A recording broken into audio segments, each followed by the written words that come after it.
like to tell you a story from the Vietnamese Zen master, Thich Nhat Hanh. And the story goes that one day Ananda, who was the attendant of Buddha for many, many years, he was practicing walking meditation in front of the cave of the Buddha. He was actually trying to protect the Buddha from guests. Many guests came and they always wanted to have a cup of tea with the Buddha. And the Buddha could not just receive guests all day. So Ananda was just trying to help. And so Ananda saw someone coming in his direction, and when that person had come very close, he recognized him as Mara. Remember Mara? Mara is a metaphor for inner temptations, the first hindrance that we reflected on last week: sensual desires, the wanting mind, the greed, the longing mind. So Mara is the one who had caused the Buddha a lot of difficulties the night before Buddha attained final enlightenment. Mara was again there to tempt him. So Mara wanted the Buddha to be a king, a politician, or a president, or running a business, having a lot of money, a lot of beautiful women. So that is Mara. So anyways, Ananda felt uncomfortable that why should Mara come at this time? But Mara had seen him already, so Ananda could not hide himself. So he had to stand there and wait for Mara, and they had to say things like, hello, how do you do, and stuff like that. So then they came to the real thing. What are you doing here, Mara? And Ananda asked him. So Mara said, I want to see the Buddha. So Ananda said, but why should you want to see the Buddha? What is the purpose?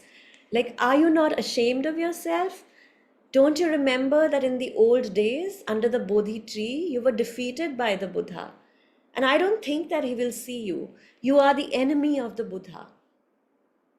And Ananda continued to say what was really in his heart. And Mara was very aware, a very experienced person. He just stood there and looked at Ananda and smiled. And after Ananda finished, he said, what did you say, Ananda? You said the Buddha has an enemy? Now, Ananda felt very uncomfortable. That did not seem to be the right thing to say, but he had just said it. He had just said, I don't think the Buddha will see you. You are his enemy. So, if you're not very mindful, you may say things like that against yourself, against what you know and what you practice. Anyways, so when Mara heard Ananda say that he is the enemy of the Buddha, he actually burst out laughing. He couldn't believe it. He said, what? You're telling me that the Buddha also has enemies? So Ananda had to go in and announce the visit of Mara, hoping that the Buddha would say, I have no time for him. I need to continue sitting. But then, to his surprise, the Buddha smiled beautifully and said, Mara, wonderful. Ask him to come in. So Ananda had to go out again and this time bow to Mara and ask him to come in because the Lord wanted Mara to be his guest. And the Buddha stood up, and guess what? The Buddha did hugging meditation with Mara. And Ananda did not understand. The Buddha invited Mara to sit on the best place in the cave, a stone bench. And then he turned to his beloved disciple and said, Ananda, please make tea for us. Ananda was not entirely happy. Making tea for the Buddha, yes, he could do that 1,000 times a day. But making tea for Mara was not a very pleasant idea. But since he was asked by the Buddha, he went into a corner and began to make tea for them and tried to look deeply why things were like that. Now, when the tea was offered to the Buddha and the guest, Ananda stood behind the Buddha and tried to be mindful of what the Buddha would need. But it did not seem that the Buddha needed anything. He just looked at Mara in a very loving way and he said, Dear friend, how have you been? Is everything okay? And Mara said, No, Not okay at all. Things go very badly with me. You know something, Buddha? I'm very tired of being Mara. Now I want to be someone else, like you. You are kind. Wherever you go, you are welcome. You are bowed to with lotus flowers, and you have many monks and nuns with very lovely faces following you. And you're offered oranges and bananas and apples and all kinds of fruits. As a Mara, I have to wear the appearance of a Mara. Everywhere I go, I have to speak the language of Mara. I have to show that I'm really Mara. I have to use many tricks. And I have to have an army of wicked little Maras. And I breathe in, and every time I breathe out, I have to show that smoke is coming from my nose. But he continued, but I don't mind very much all these things. What I mind most is that my disciples, the little Maras, are beginning to talk about transformation and healing. You know, they are beginning to talk about liberation, Buddhahood. That's one thing I cannot bear. So I have come to propose to you that we exchange roles. You be a Mara and I'll be a Buddha. When Ananda heard that, he was very scared. Oh, his heart was about to stop. What if his teacher accepted the exchange of roles? He would be the attendant of Mara? Now the Buddha looked at Mara very calmly, smiling to him, and asked this question. Mara, do you think it's a lot of fun being a Buddha? People don't understand me. They misunderstand me and put a lot into my mouth that I have never said. You know, they've built temples where they put statues of me in copper, in plaster, sometimes in emerald, in gold. And they attract a lot of people who offer those statues them bananas and oranges and citrus and a whole lot of things. And sometimes they carried me on the street in a procession, and I was sitting on a cart decorated with flowers, doing like this, like a drunk person. I don't like being a Buddha like that. So, you know, in my name, in the name of Buddha, they have done a lot of things that are very harmful to the Dharma. You should know that being a Buddha is also very difficult. If you want to be a teacher, and if you want people to practice the Dharma correctly, that is not an easy job. I don't think that you would enjoy being the Buddha. The best thing for each of us is to stay in his or her own position and try to improve the situation and enjoy what we are doing. Then the Buddha, in order to summarize all that he just said, read to Mara a verse, which in the Buddhist text is called a gatha. And the essence of the gatha is just what I've just said in the former part of the story. And Thich Nhat Hanh continued to say, if you were there with Ananda and if you were very mindful, you would have had the feeling that Buddha and Mara were a couple of friends who need each other like day and night, like flowers and garbage. And this is a very, very deep teaching, very deep. You may compare Buddha with the flowers, very fresh, very calm, very beautiful, very fragrant. And you may compare Mara with the garbage. It doesn't smell good. There are a lot of flies who like to come to the garbage. And it's not pleasant to touch, to hold it in your hand, to smell the garbage. Yet, all flowers become garbage. That is the meaning of impermanence. All flowers have to become garbage. Now, although garbage stinks, Although garbage is not pleasant to hold in your hand, if you know how to take care of the garbage, you will transform it back into flowers. And you know that. Gardeners don't throw away garbage. They preserve the garbage and take care of the garbage. And then in just a few months, the garbage becomes compost. And they can use that compost to grow lettuce, tomatoes, flowers. Now, if you see things like that, you will understand that the garbage is capable of becoming a flower. And the flower can become a garbage. Thanks to the flowers, there's garbage. But if you keep flowers for 3 weeks, they become garbage. And thanks to the garbage, there will be flowers.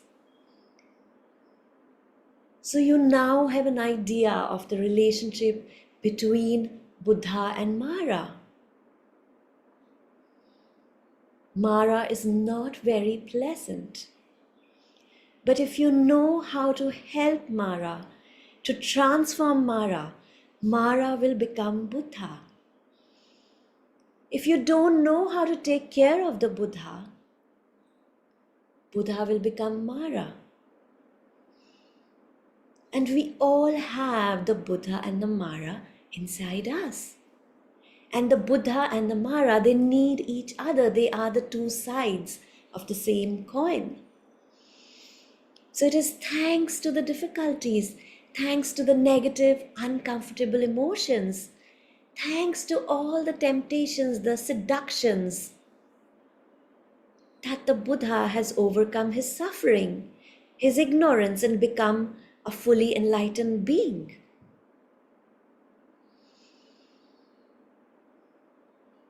So now we continue the series, coming to the second hindrance, ill will.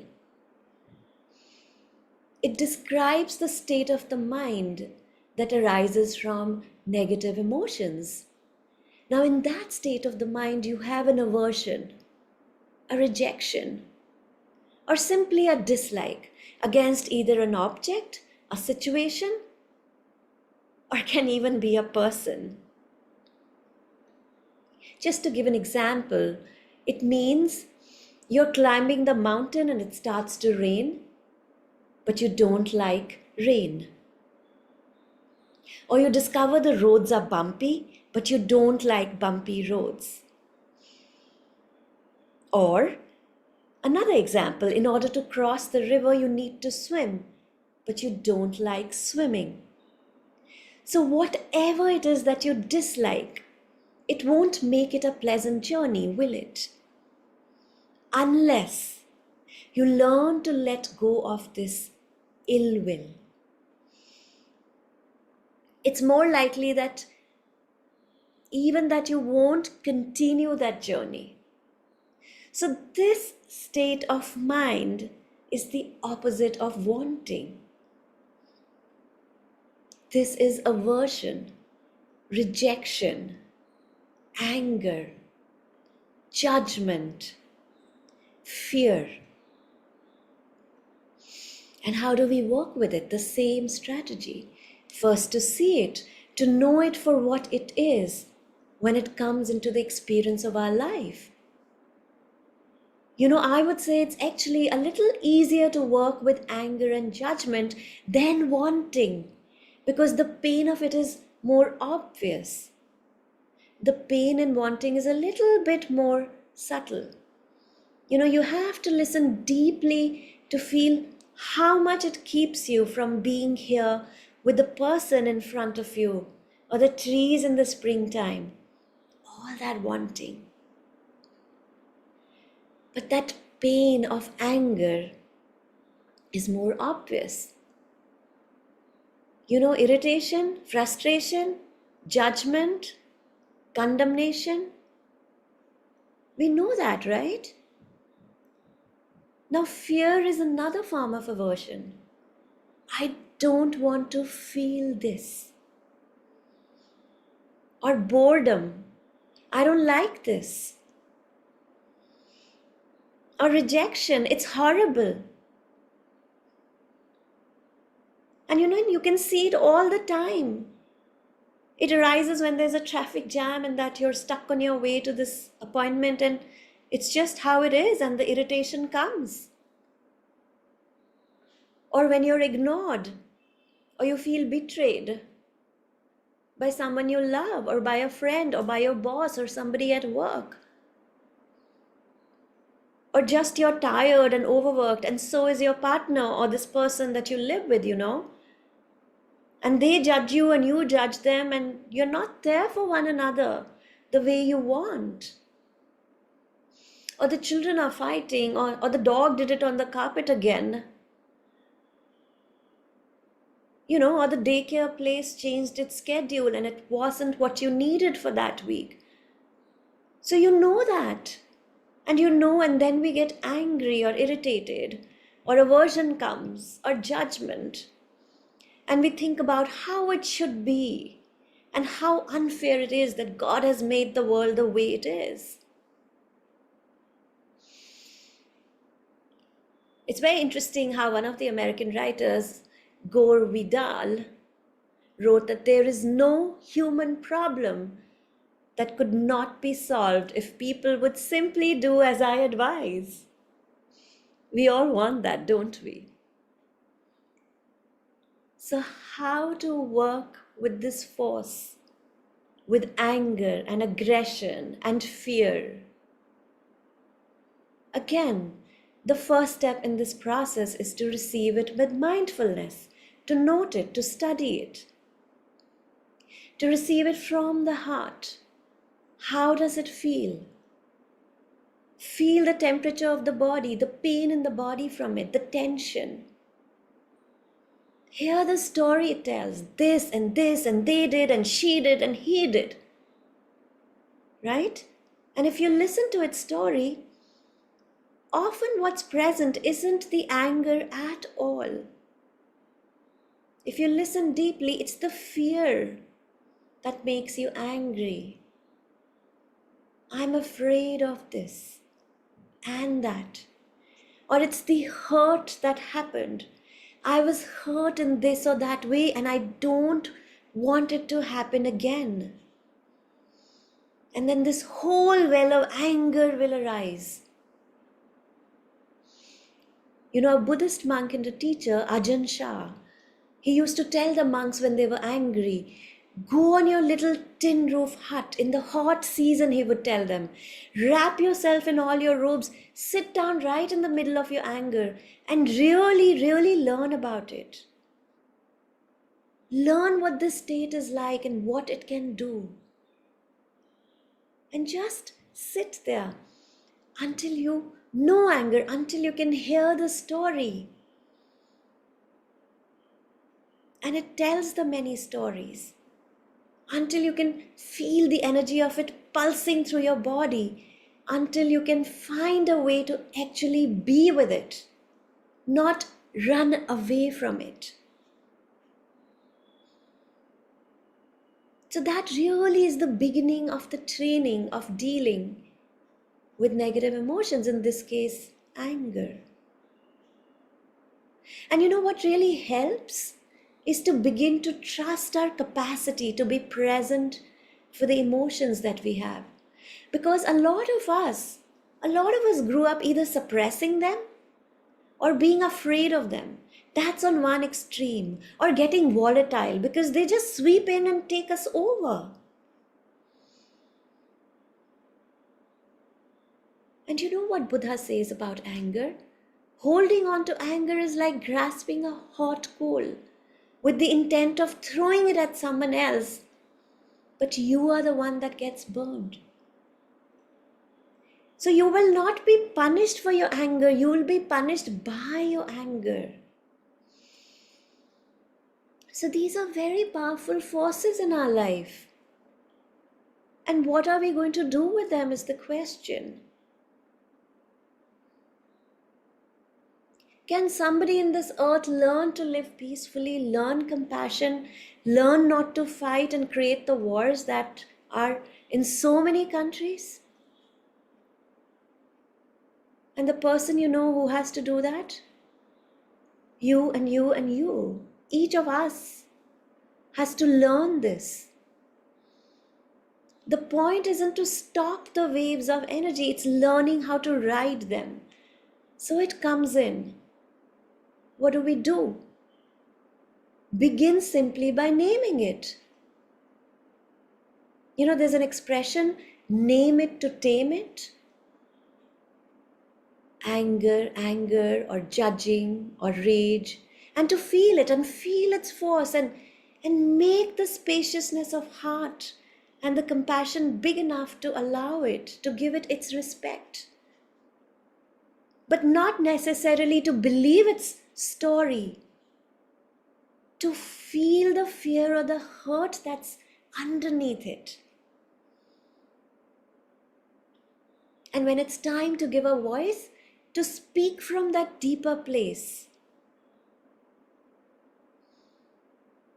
And the same is true with fear. You're sitting in meditation and you're at work and there's some difficulty that comes and you think, I can never do it. And fear arises, terrible fear. And you just begin to settle back and you say, oh, this is fear, fear, fear. Oh, this is so difficult. I'm so afraid, afraid, afraid. And you name it. And you just feel what's its story. What the story is like. Because fear is never about what's ever here. It's always a story about what will come. It's always your imagination. It might or it might not come. So you sit there and you listen to its story, and maybe after 20, 50 or 70 times, at some point it comes and you say, oh, that's fear again. I know you. It's as if you make friends with it. And you don't have to run away or stop doing that creative project or whatever it is that you love. You do it anyway.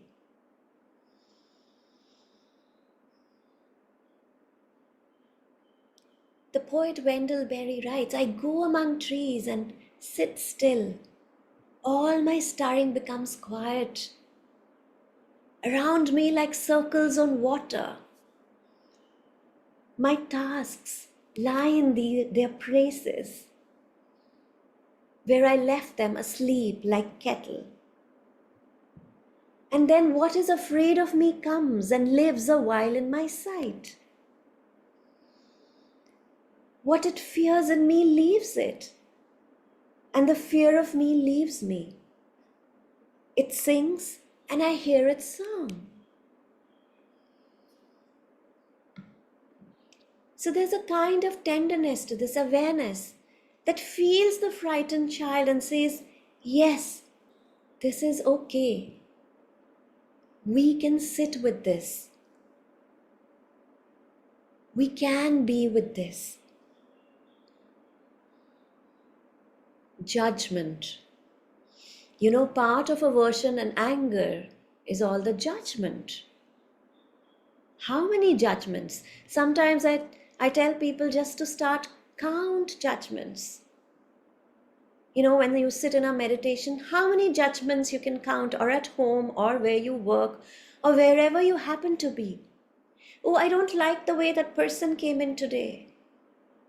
Oh, you're not doing that right. But I got that judgment really fast, didn't I? I'm getting better. Oops. And that's a little noisy over there. I wish that would stop. You're not investing your money right. You just kind of keep at it. And then sometimes you're sitting in meditation and you go, oh, I'm getting better at this. And then pride, another judgment. Or you're being defensive now. You don't listen. Now you're attacking.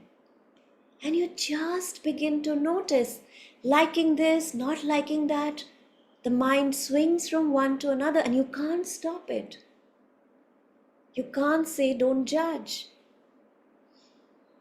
Even when you say, I wish I wasn't judging so much because, and we are constantly judging ourselves. I'm not good at. And judgment, all judgment, it's a form of hatred. I often hear people tell me, I'm bad at meditating. So you're judging your own practice. Self-hatred is expressed while castigating yourself for not practicing well or for not being someone or something.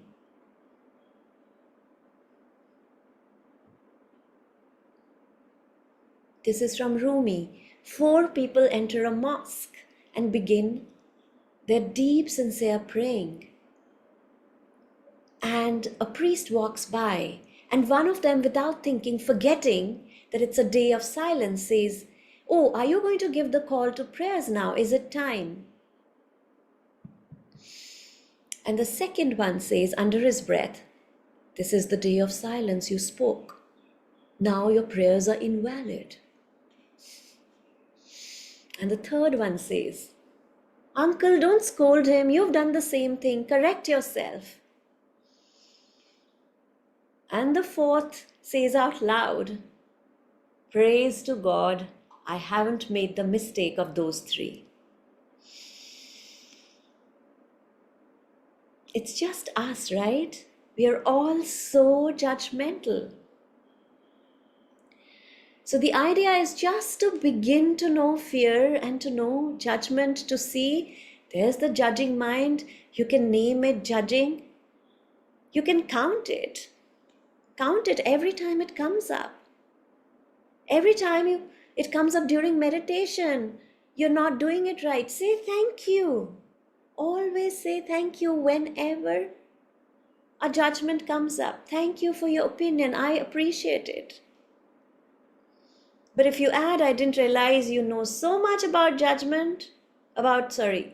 didn't realize you knew so much about meditation, then you know that it's a tape that comes. Oh, there's a judgment. Thank you for your opinion.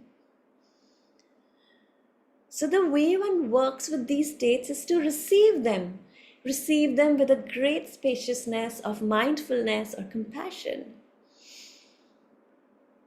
And the only miracle is a change of heart, forgiveness for ourselves and forgiveness for others. So to be aware is to forgive. To be aware is to let the world back into your heart as it is. As it is. And before we do the practice today, one last story. A military officer who had just begun to try a meditation practice for stress reduction was standing in a long line at a supermarket. And by nature, he was very impatient and he was becoming very irritated and incensed when he noticed that the woman just ahead of him in line had only one item. And she was also carrying a baby. And when she got to the checkout clerk, she stopped to chat about the child. And to top it off, she handed the baby to the clerk, and they were both cooing over it, oblivious to the lengthening line. So he just got stiffer and more rigid, but because of his just very recent new meditation practice, he became aware of the heat, the pressure arising, his chest, the forehead, the story, the images of what he might do, and the inner dialogue, that begins, what nerve, how selfish, and blah, blah, blah, blah, right?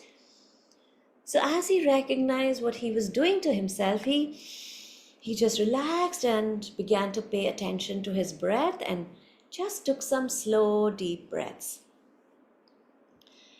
And then for the first time, really, he looked at the baby, and finally, when it was his turn to get his groceries checked, he said to the clerk that was a beautiful baby. And the clerk just beamed and said, "That was my baby." My husband was killed recently in a fighter plane accident. So my mother takes care of the baby now while I'm at work. And she tries to come in once or twice a day so I can see him. We don't know. We get upset at so many things and we just don't know.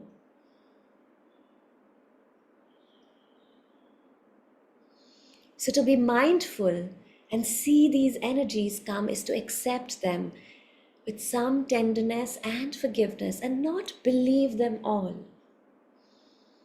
When you notice the energy of emotion, a strong emotion arising in your body, before you start telling yourself some big storyline about it, just follow your breath a few times.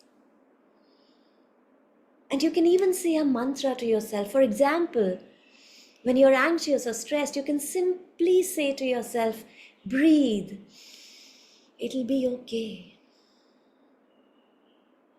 Or smile, smile, my dear. Or just, I'm here for you. Or I'm okay. Whatever it is that you resonate with. And in time, you can formulate some mantras of your own and soften into new ways of being in the world with greater ease and joy.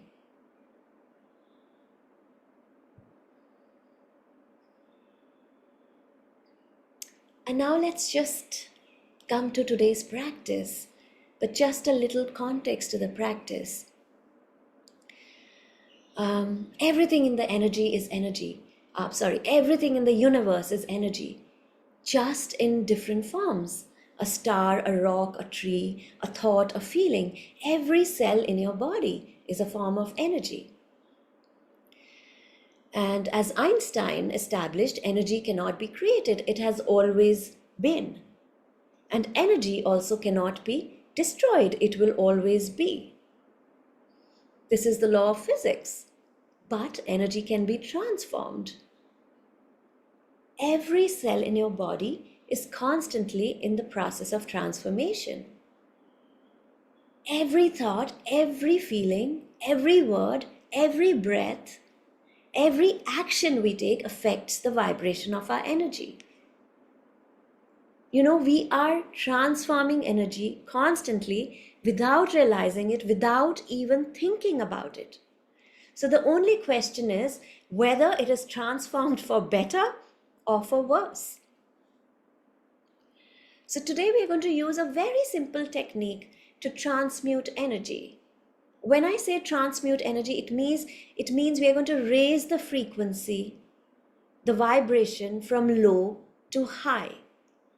Now in our body, there is this solar plexus area, the hollow below the rib cage. Now this is where we store a lot of anger, a lot of resentment, a lot of anxiety, a lot of stress, a whole lot of emotional garbage. Almost all our negative emotions get stored in this area. And that is why, if you notice, when you're angry or stressed or anxious or nervous or fearful, it immediately changes your breath. So your breath becomes rapid or shallow, or there is difficulty in breathing, or you just forget to breathe. So say somebody upsets you. So instead of swimming in that emotional mud for the next 3 to 4 days, you're pissed off, you're angry, you're upset, you can snap out of it using this technique.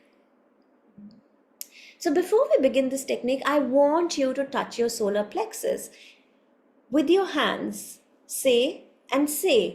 verbally say after me, emotional will.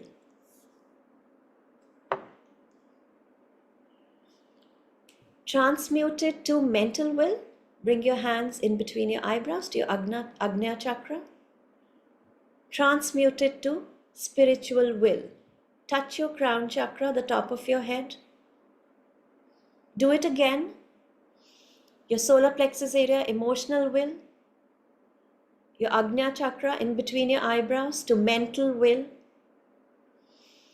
and touch your crown chakra to spiritual will. So we are shifting the energy from emotions to thoughts to spiritual energy. Now, the clearer your solar plexus is, the easier it is to open your heart. Now, if your solar plexus is full of so much of emotional garbage, it will pull down your heart. Because energetically, both the solar plexus and the heart center, they are emotional centers. Heart is the center for higher emotions.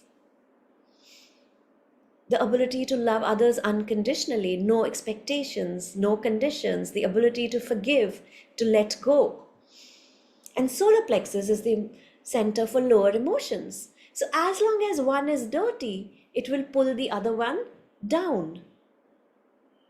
Now, coming to the practice, I want you to think of something that irritates you. You know, somebody pissed you off, somebody said something not too nice to you, or you watched a certain news that annoyed you, upset you, or you received an email that was rude. Just pick one. Just pick one, anything, one thing. And I want you to give it a number from 0 to 10. Now, 10 is really intense, and 0 is no big deal.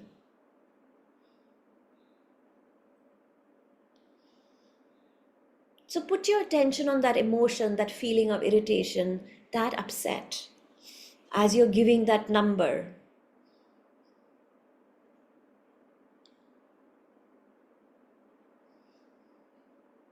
Okay, ready? So close your eyes, hands on your heart. Inhale, exhale slowly. And let's begin with a prayer.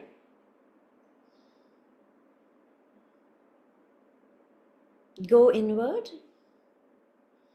May I be led. May the energy of the divine self infuse me and light of the soul direct. May I walk in that light. May that light shine upon my way. May I pour forth that light on others.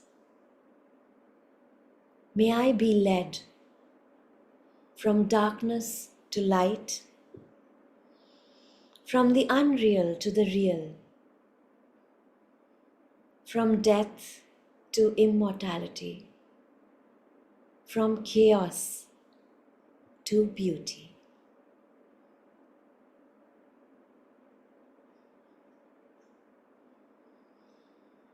Just be still. You may gently place your hands on your lap, palms facing upwards. And just begin by being aware of your body. Feel your body in contact with the chair or the surface of or the floor that's underneath you. And just observe your body breathing.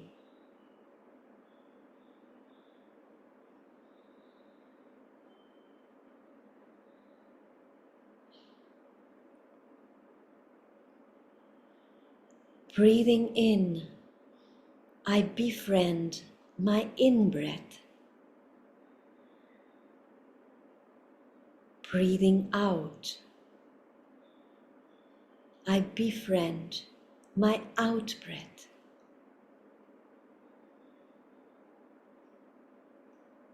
In-breath, out-breath.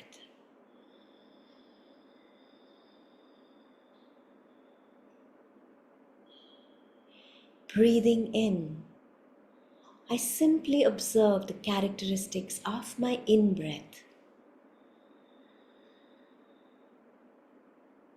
Breathing out, I simply observe the characteristics of my out-breath.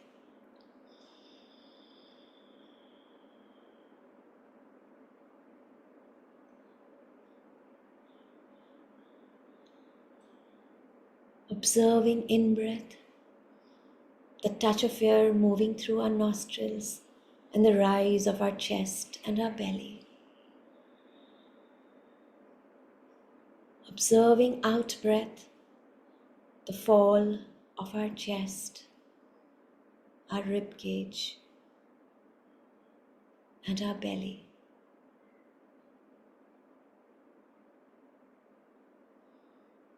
Breathing in, I follow my in-breath from the beginning to the end.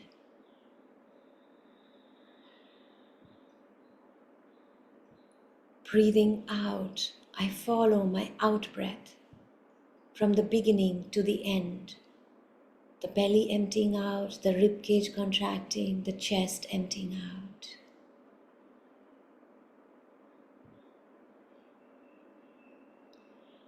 Following in-breath, following out-breath.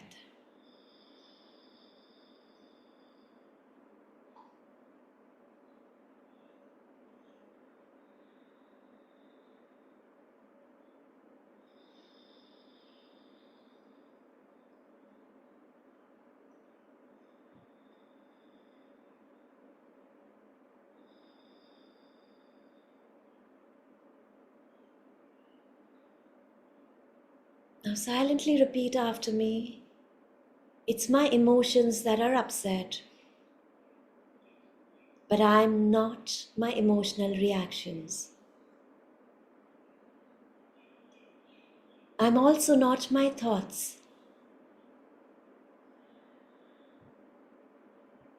I may choose to manage the situation, or I can choose to sink into it and allow my emotions to be unhappy. Therefore, I choose to be unaffected. I choose to remain balanced and productive. I'm not my emotions or my emotional reactions.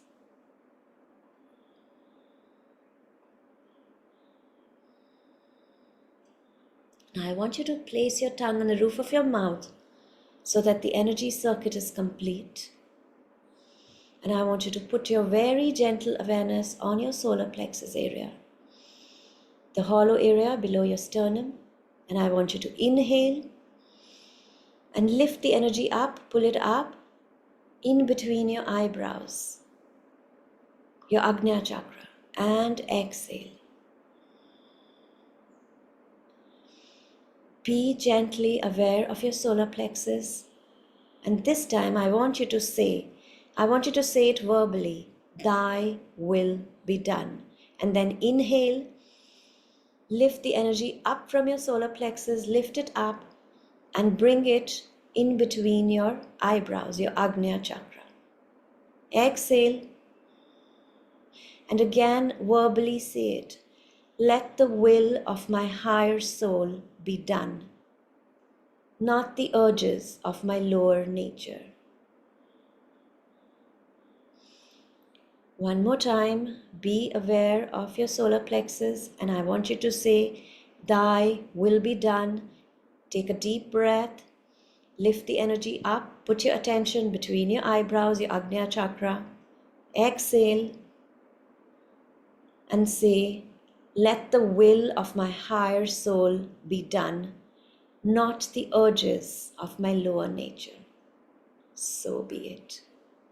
Just be still.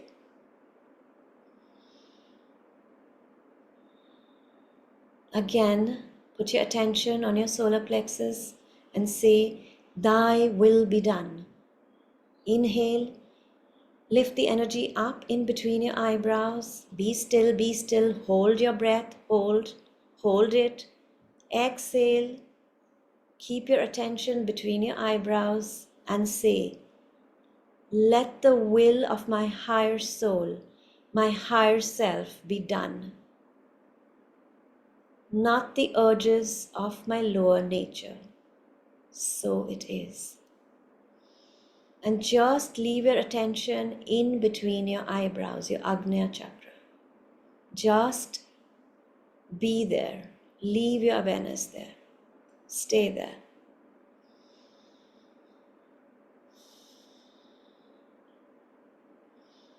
And now, place your very gentle attention in between your eyebrows. Take a deep breath. Inhale.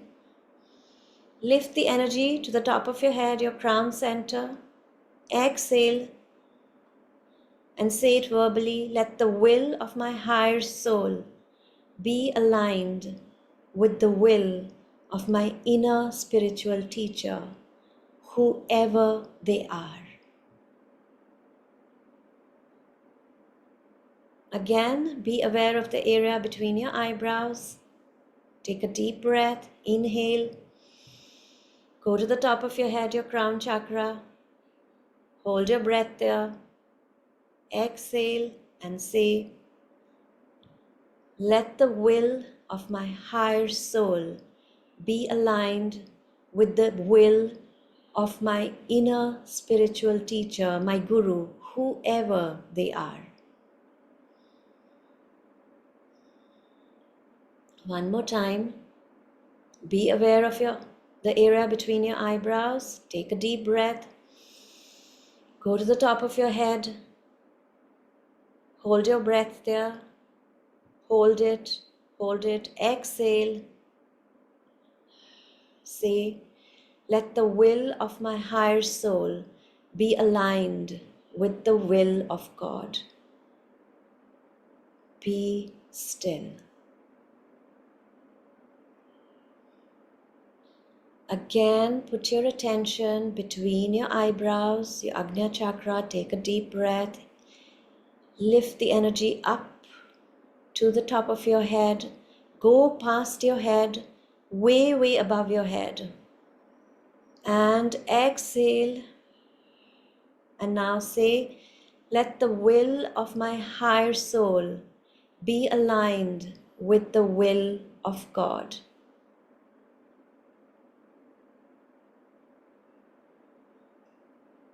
One more time, put your attention in between your eyebrows, your Agnya chakra. Take a deep breath. Lift the energy to the top of your head, your crown chakra. Go past your head. Go way above your head. Stay there. Hold your breath. And exhale. And then say, let the will of my higher soul be aligned with the will of God. Let thy kingdom come in me. Let thy will be done in me and my affairs. So be it, and so it is. And just leave your awareness way, way, way above your crown. And let go.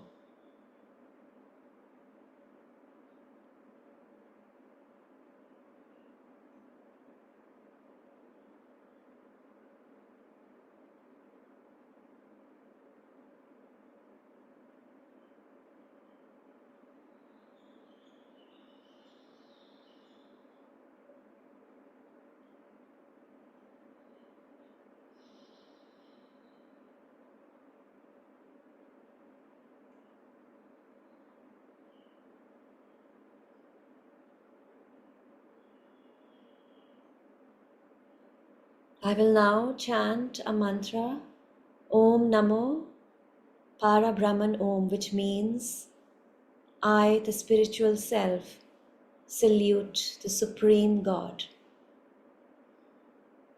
Just listen and let the energy of the mantra take you even higher.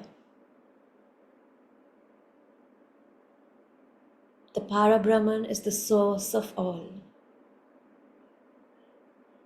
All our prosperity, good health, happiness, success, the source of all.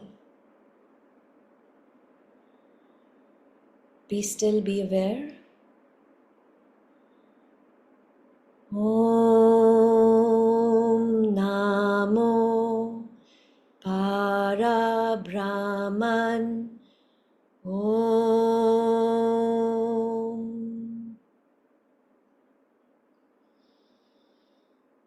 Om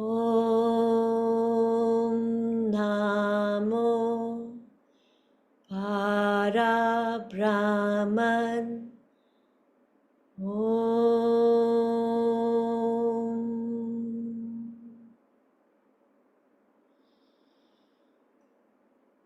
Om Namo Para Brahman. Om.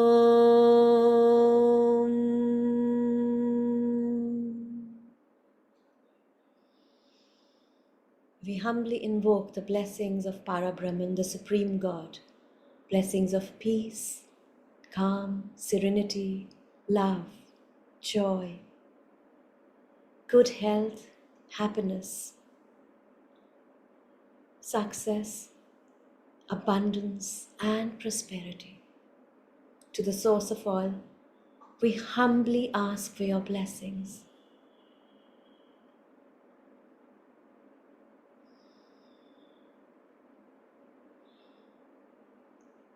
Om Namo Para Brahman. Om.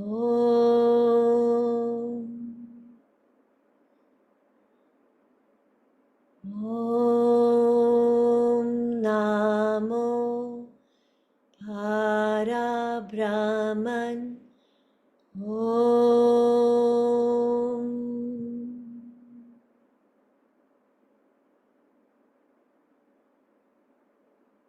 Om Namo Para Brahman. Om.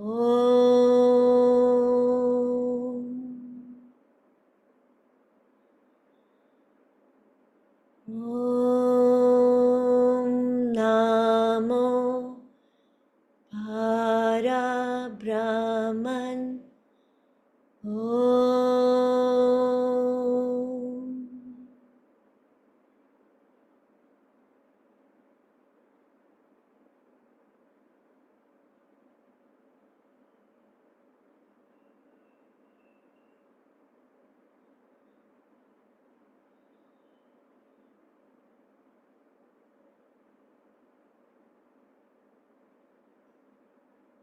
Just be still, be aware, and allow yourself, you the soul, to swim in this infinite ocean of love. Let the Parabrahman's love, God's infinite love, unconditional love, light and power permeate every particle of your being. Just be still, be receptive, be conductive, and just be grateful and be super absorbent to the divine blessings on all levels, spiritually, mentally, emotionally, ethically, physically, and financially.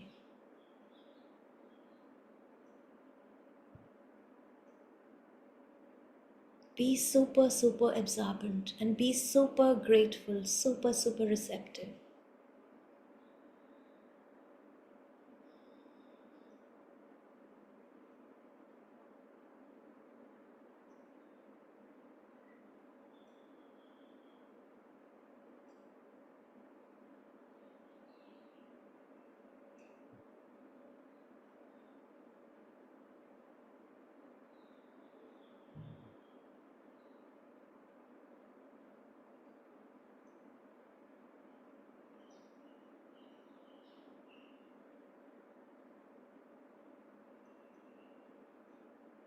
Be super grateful for this downpour of blessings from the Parabrahman.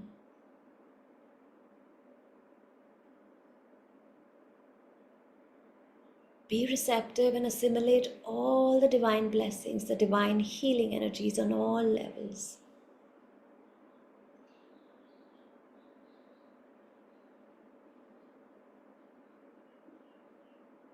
Let it invigorate every cell of your body, from head to toe. Let it permeate every fiber of your being. Divine love, divine peace, divine power. Let it radiate through you. Divine beauty shining in your eyes, flowing from your mouth, your words, your speech, manifesting through your heart, through your actions.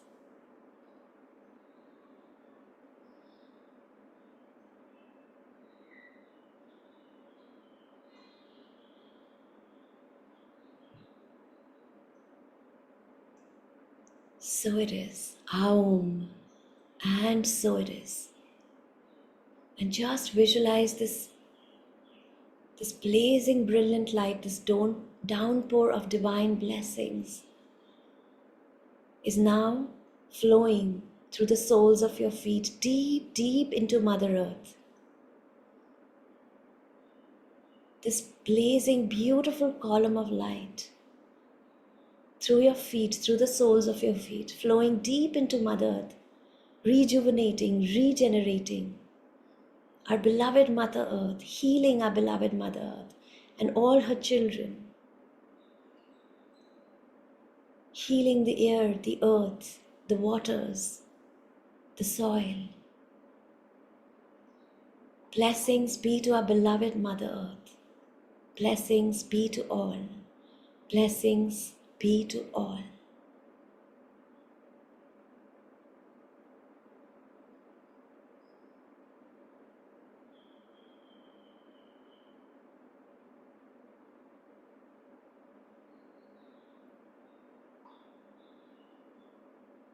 And very gently, very slowly, come back to your physical waking consciousness. Move your fingers, move your toes. Take your time. And whenever you're ready, very gently, very slowly, open your beautiful eyes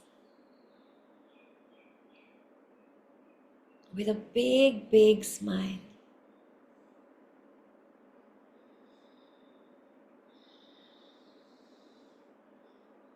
And let me know in the chat whatever it is that was irritating you earlier. You gave it a number, right? Where it is now.